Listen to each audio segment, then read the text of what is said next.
کوئی آنکھ اللہ کو دیکھ نہیں سکتی،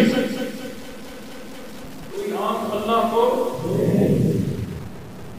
دیکھ نہیں سکتی۔ جب اللہ کو کوئی آنکھ دیکھ نہیں سکتی تو ہمیں کیسے پتا چلے کہ اللہ کن کاموں میں راضی ہوتے ہیں، اللہ کن کاموں سے ناراض ہوتے ہیں؟ جب اللہ کو کوئی دیکھ نہیں سکتا تو اللہ کی ناراضگی کن کاموں میں ہے، اللہ کی رضا کن کاموں میں ہے، یہ کیسے پتا چلے؟ سوال رہتا ہے نا، تو انوار الہی کا آئینہ ہے نبوت، انوار الہی کا آئینہ ہے نبوت۔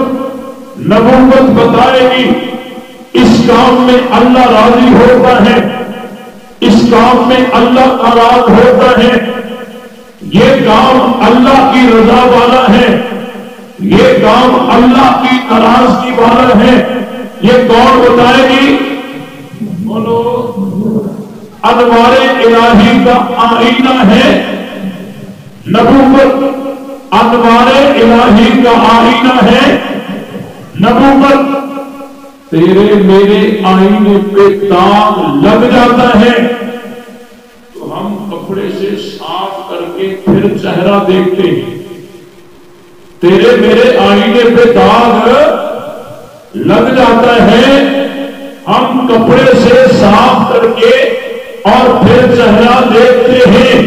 انوار الہی کا آئینہ ہے نبوت، اور اللہ تعالیٰ نبوت پہ داغ لگنے ہی نہیں دیتا۔ اللہ تعالیٰ نبوت پہ داغ لگنے نہیں دیتا۔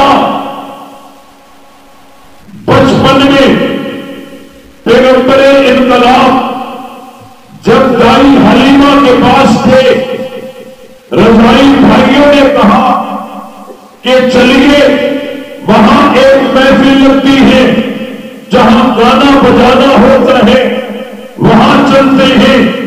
حضور علیہ السلام چلنے کے لیے تیار نہیں تھے، اصرار کر کے لے کے جا رہے تھے۔ راستے میں اچانک حضور علیہ السلام ایک وادی میں گر گئے، اور جیسے ہی گرے اللہ نے نیند طاری کر دی، اللہ نے نیند طاری کر دی، ہوا کا پنکھا چلا دیا، اور بھائیوں کو پتا بھی نہ چلا۔ وہ وہاں پہنچے، دیکھا محمد نہیں ہے،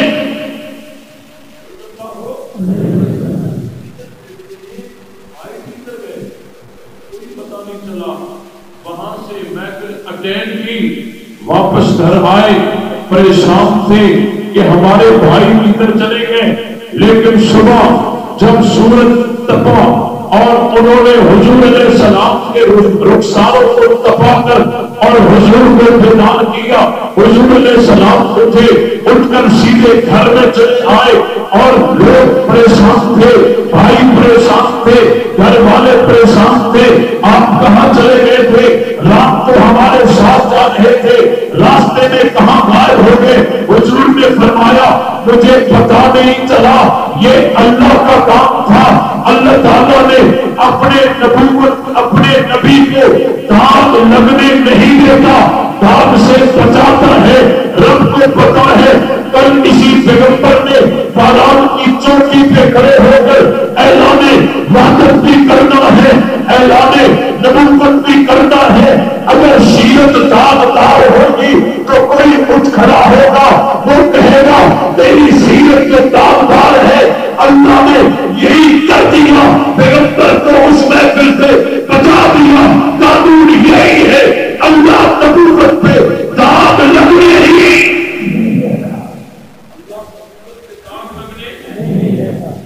اگر یقین نہ آئے دیکھیں، دروازے بند کر دیے، کھڑکیاں بند کر دی، دروازے بند کر دیے، اندر کوئی اور ہے بھی نہیں،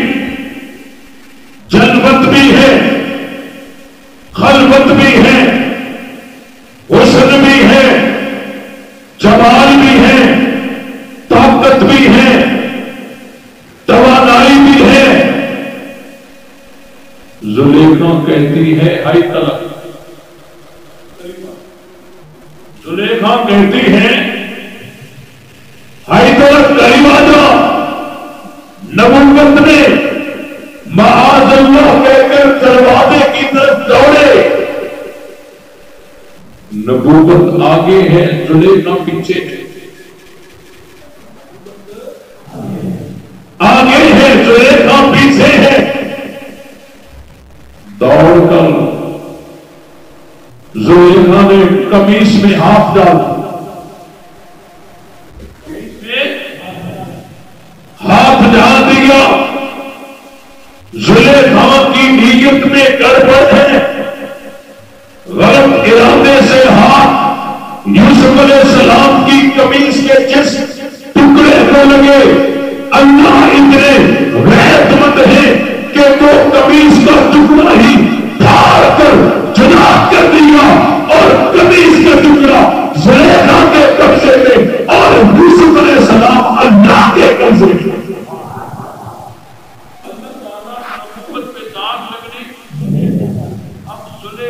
کوشش کر رہی ہے کہ یوسف میری چال میں پھنس جائے، لیکن اللہ تعالیٰ نے یوسف علیہ السلام کو زلیخا کے بستر پر ایک لمحے کے لیے بھی بیٹھنے، بولو ایک لمحے کے لیے بھی بیٹھنے، زلیخا میں گڑبڑ ہے، اللہ تعالیٰ یوسف نبی کو ایک لمحے کے لیے بھی بستر زلیخا پہ بیٹھنے، آواز آنی چاہیے، بیٹھنے نہیں دیتا، زلیخا میں گڑبڑ ہے، اللہ تعالیٰ یوسف نبی کو زلیخا کے بستر پہ بیٹھنے نہیں دیتا، زلیخا میں گڑبڑ ہے، اللہ تعالیٰ یوسف نبی کو زلیخا کے بستر پر ایک لمحے کے لیے بھی بیٹھنے نہیں دیتا۔ توجہ کیجیے، زلیخا میں گڑبڑ ہے، اللہ تعالیٰ یوسف نبی کو زلیخا کے بستر پر ایک لمحے کے لیے بھی بیٹھنے نہیں دیتا، اور عائشہ اتنی بات ہے کہ اللہ اپنے محبوب کو بستر عائشہ سے اٹھنے نہیں دیتا۔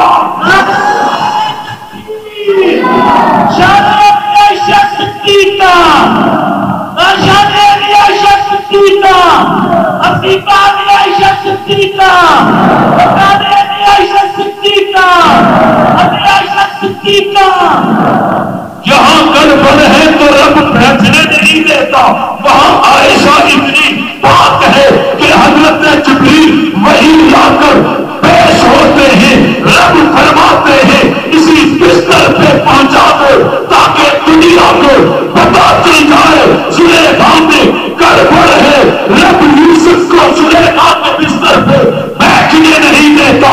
عائشہ اتنی بات ہے کہ رب کی وحی بھی بستر پہ آ جاتی ہے۔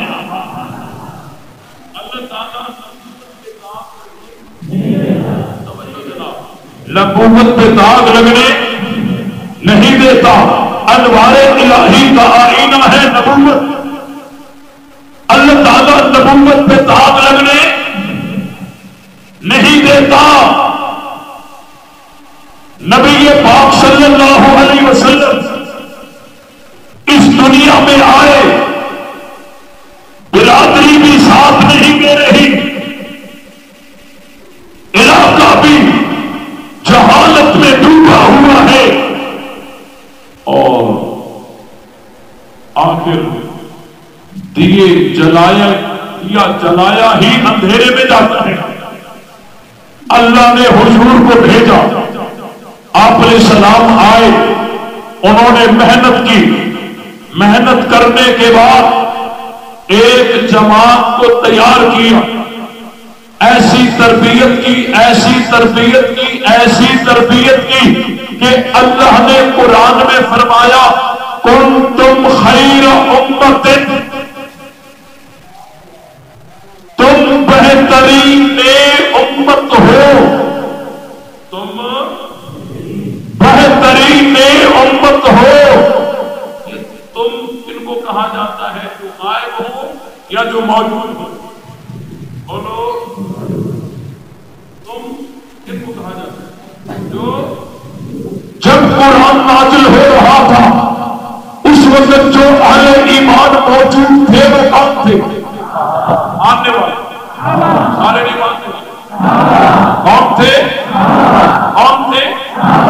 اللہ فرماتے ہیں تم بہترین امت ہو اخرجت للناس اصلاح عالم کے لیے لائے گئے ہو تأمرون بالمعروف وتنہون عن المنکر تم بھلائی کا حکم کرتے ہو تم برائی سے روکتے ہو وتؤمنون باللہ اور تم اللہ پر ایمان رکھتے ہو۔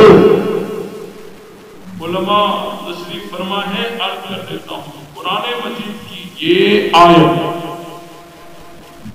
وہ آیت ہے مذہب رافضیت کو باطل ثابت کرنے کے لیے اور مذہب اہل سنت کو حق ثابت کرنے کے لیے یہ ایک آیت ہی کافی۔ اللہ فرماتے ہیں تم بہترین امت ہو۔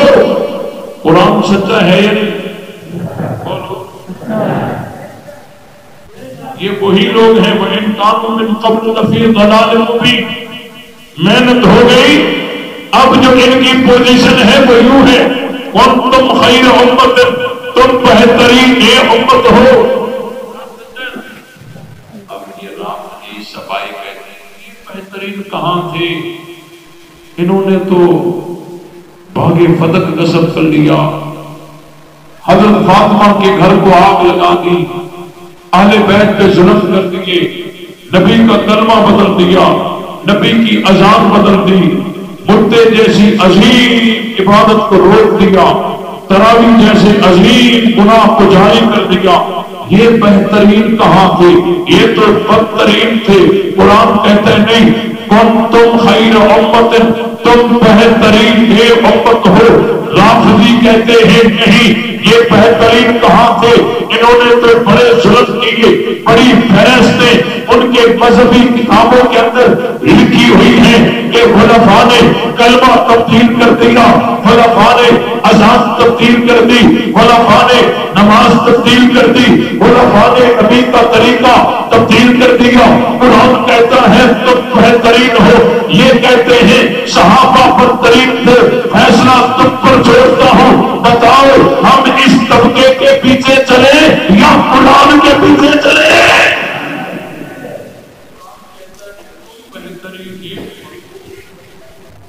اب آئیے ہم رافضیوں سے پوچھتے ہیں بھلا تم بتاؤ، آگے قرآن کہتا ہے تأمرون بالمعروف تم بھلائی کا حکم کرتے ہو، وتنہون عن المنکر اور تم برائی سے روکتے ہو، وتؤمنون باللہ اور تم اللہ پر ایمان رکھتے ہو۔ اگر صحابہ کو تم نہیں مانتے، صحابہ کو درمیان سے ہٹا کر قرآن مجید کی یہ آیت سچی ثابت کر کے دکھاؤ اور بتاؤ وہ کون لوگ ہیں جن کو قرآن کہتا ہے تم بہترین امت ہو، تم بھلائی کا حکم کرتے ہو، تم برائی سے روکتے ہو، تم اللہ پر ایمان رکھتے ہو۔ صحابہ کو درمیان سے ہٹا کر وہ مصداق پیش کرو وہ کون لوگ ہیں؟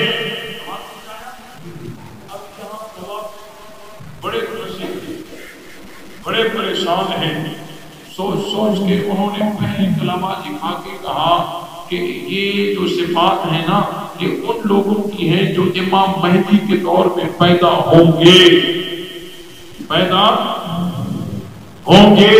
قرآن کہتا ہے تم بہترین امت ہو۔ بھائی تم کن کو کہا جاتا ہے؟ جو موجود ہو یا جو غائب ہو؟ موجود ہو نا۔ اگر یہ ہزاروں سال بعد میں آنے والوں کی صفات ہوتی تو پھر تم نہ ہوتا بلکہ یہ ہوتا کہ وہ آئیں گے، وہ بہترین ہوں گے۔ لیکن قرآن کہتا ہے نہیں تم بہترین امت ہو۔